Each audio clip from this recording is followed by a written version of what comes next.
Bismillahirrahmanirrahim. Welcome back to another interesting video.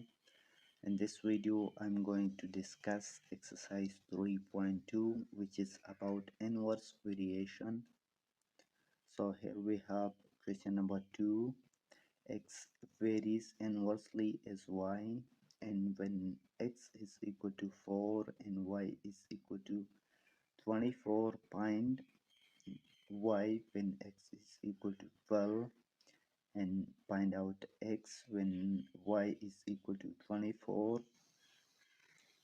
So the solution, first we have to write the inverse relation. So here we are given that y varies inversely, so we can write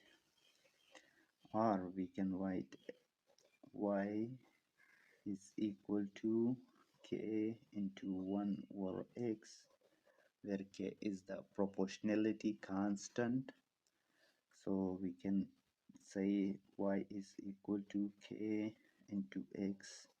This is equation number 1.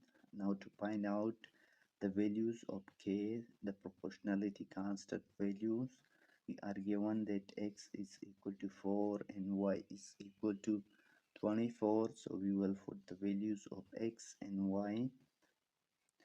So 24, and if we shift or multiply both sides by x, so we get x and y is equal to k. So put the values of x, y and x, so we get 96, because 24 and 4 is 96. So it's the values of k.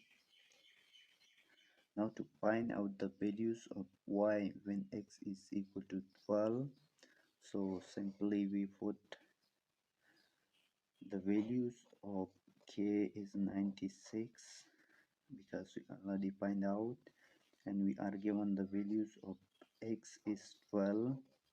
So putting the values of k and x in equation 1, so we get the values of y is 8. Now to find out the values of x when y is 24, so put the values here. 24 is equal to 96, because it's the values of k, and we have to find out the values of x. So we simply multiply both sides by 24, divide both sides by 24, so we get, and multiply by x, so we get x is equal to 96 divided by 24. So from here we get the values of x is 4. Hence this is the required values of y and x.